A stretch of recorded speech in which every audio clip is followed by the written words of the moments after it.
je m'appelle Olga Alonde, je suis luthière à Dole, installée à mon compte depuis 10 ans.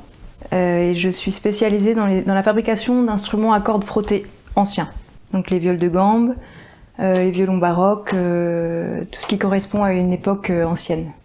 J'ai appris à jouer du violon quand j'étais enfant.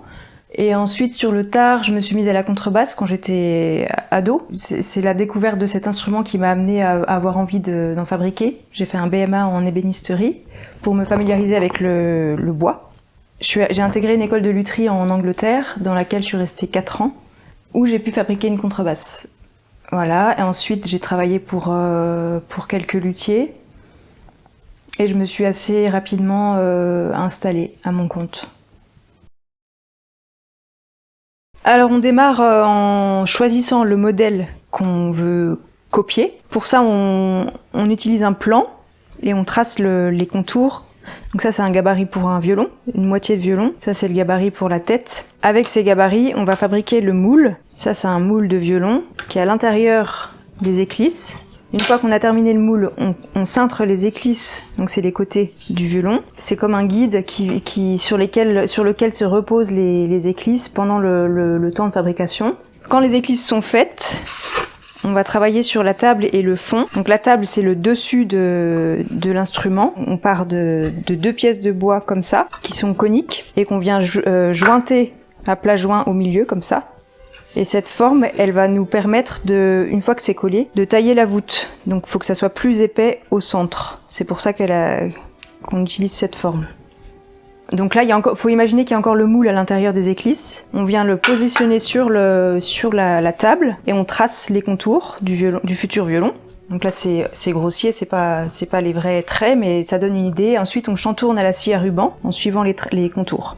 Pour le fond, donc la partie en dessous du violon, c'est le même principe, sauf que c'est pas le même bois, c'est de l'érable.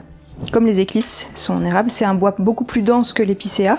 Donc l'étape d'après, c'est de tailler la voûte, sculpter la voûte. Donc là, on voit les traces de gouge. Donc ça, c'est une gouge.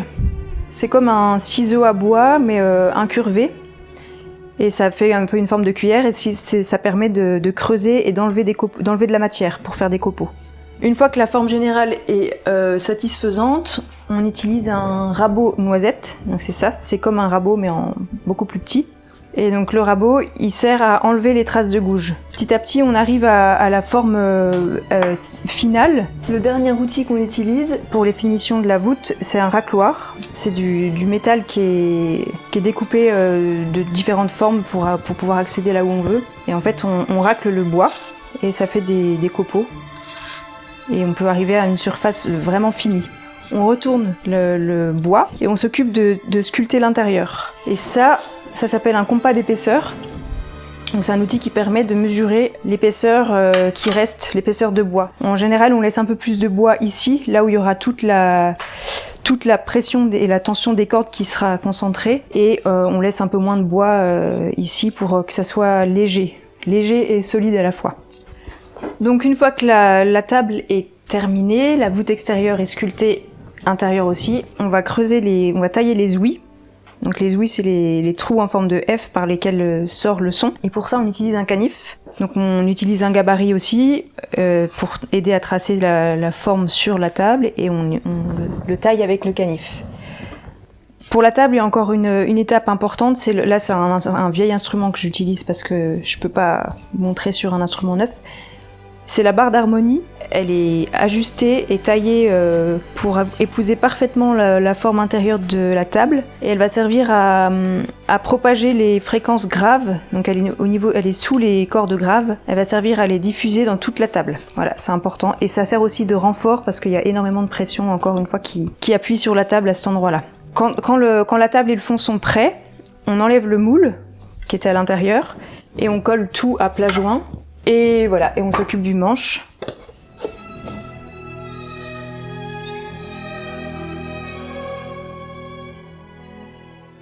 Alors l'âme du violon, c'est ça. C'est un petit morceau de bois cylindrique qu'on vient fixer, qu'on vient ajuster à l'intérieur du violon, du côté des aigus, des cordes aiguës. Et elle est positionnée de manière à ce qu'elle soit pas tout à fait en contact, mais presque avec le chevalet, donc c'est ce qui tient les cordes. Et son rôle, c'est de transmettre les vibrations des cordes aiguës vers le fond. Parce qu'elle est en lien avec la table et le fond. Et suivant le diamètre qu'on choisit, la place qu'on lui donne, la qualité du bois qu'on choisit, ça aura une influence sur le son. Très très importante, c'est pour ça que ça s'appelle lame.